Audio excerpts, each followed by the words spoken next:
Hello বন্ধুরা, তো দেখো আমি শাড়ি পরে রেডি হয়ে নিয়েছি, পুজো দিতে যাব। তো তোমরা বলো কেমন লাগছে আমাকে শাড়ি পরে। প্রচণ্ড গরমে অনেক কষ্ট করে শাড়িটা পরেছি। তো ননদের বাড়িতে এসেছিলাম, শাড়ি পরতে এসেছিলাম, শাড়ি পরতে পারি না তাই। তো দেখো বেরোবো আমরা এখনই, প্রচণ্ড রোদ্দুর বাইরে। তো দেখো বাইরে বেরিয়ে গেছি, খালি পায়ে যাব যেহেতু বাবার মন্দির, যেতে হবে। 10 মিনিটের রাস্তা, যায় না পায়ের অবস্থা কী হয়, তবুও যেতে হবে যেহেতু ভগবানের ইয়ে। দেখো এসে গেছি খালি পায়ে হাঁটতে হাঁটতে। তো প্রচণ্ড ভিড় মন্দিরটায়, মনে হচ্ছে এরকম ভিড় কম বাট প্রচণ্ড ভিড় ভিতরে। দেখো আমি পুজো দিচ্ছি।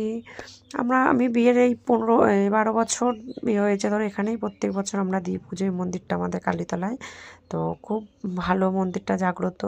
তো এখানেই আমরা আসি প্রতিবার পুজো দিতে। দেখো সামনেই, তো এই পাশে একটা বজরং বলি আছে, এখানেও দিই। তো বাড়ি এসে গেছি, দেখো সাবু না খেলে নীল পুজো হয়ই না।